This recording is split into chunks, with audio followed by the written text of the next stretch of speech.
Hey everybody, welcome back to the Review Revolution. Well, we've done it. We've counted down the 7 figures from Wave 10. But, of course, being a DC Universe line, Wave, there is a 8th figure hidden among the packs of all the others. We've seen him slowly kind of emerge out of each of the packs. It is IMPERIEX. IMPERIEX, I'll get into a little of his story here in just a minute. But taking a look, you can see now we have all his parts laid out. And in some ways, it's a bit of a shame that I kind of did them in the order I did. I'd like to be able to reflect on the character as we discussed him. Instead, we'll probably have to go ahead and do them a little out of order. But that's okay. It's still going to be fun. Now, I know a lot of you people are going to watch this video hoping I'm going to screw something up and I'm going to put a leg where the arm belongs or something. I'm on to you. I'm on to you. So, even though I haven't been able to practice, by actually putting them together, I know where everything goes. So, taking a little retrospective back, we all remember who the first figure was. We had Forager. Not a bad figure. A little loose. Still a little loose. But not a very interesting one. One that's really for the New Gods fans. Do I recommend him? Not really. But if you're after the wave, if you're a completionist, you'll have to have him. Now, with Forager, of course, we had gotten the head and the lower torso of IMPERIEX. The head, it's kind of fitting that we start with these two because the lower torso is what we're going to basically start with, and we will end with the head. So in a kind of weird way, it all begins and ends with Forager. With the next figure, I guess we can go to... let's see, I've got my cheat sheet here, and... well, he was the #1 figure. So I'm going to put him out there because even though he is very awesome, and a figure that if you love the Joker, you're going to love, you're going to want, he's not really my #1 personal pick. He was the #1 in the countdown, but not my #1 personal pick. So the Joker we put out, and of course with the Joker we've got IMPERIEX's right leg.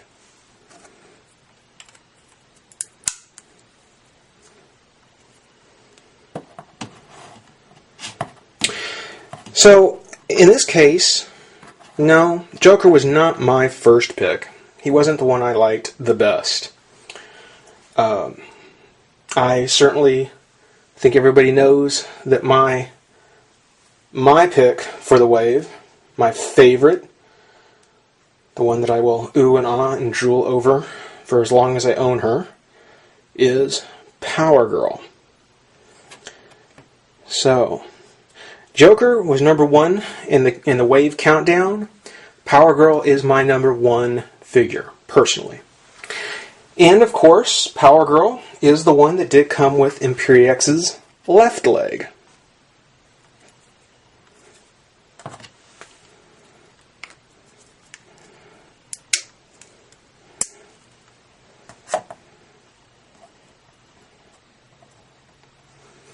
Okay. The second figure that we reviewed, and the first one who was really kind of one of the more interesting ones, was the beautiful metallic Robot Man. With his removable dome and exposed brain, he made it to the #2. And I know these are way out of order, but bear with me. He came with the largest piece, IMPERIEX's torso. Now, I think it goes without saying that Joker and Power Girl are highly recommended figures. Robot Man, if you're after the Doom Patrol, absolutely.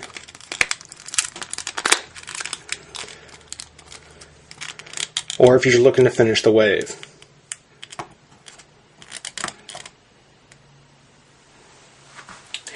The next figure is going to be the fan favorite, the Comic-Con exclusive reissue Man-Bat. Probably one of my, well, definitely in my top 3 list. Very awesome. And of course the Man-Bat did come with the left arm of IMPERIEX.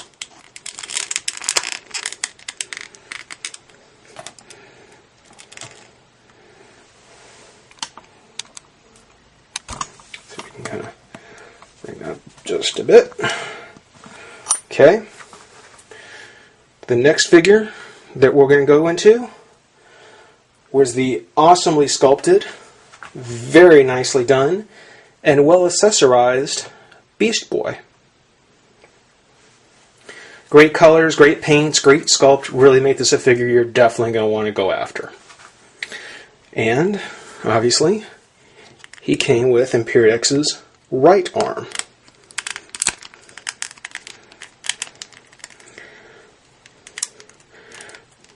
Everything about IMPERIEX is very good. His joints are good, he stands well, and he's huge.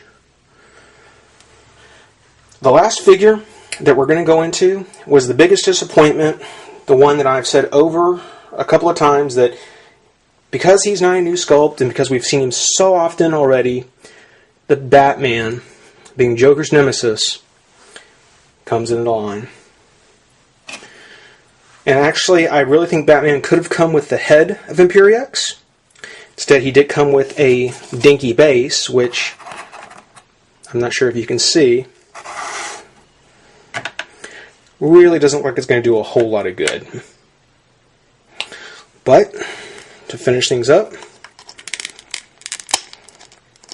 we have IMPERIEX. Now, this was what I was worried about when I looked at him. That head really just rattles around in there. There is nothing to really keep that in place. I was worried about it a couple of times when I was playing with it, when I was trying to line it up. I didn't realize how loose it was going to be. It seems as though that all the articulations that I've complained about through the wave are being made up for in this one character.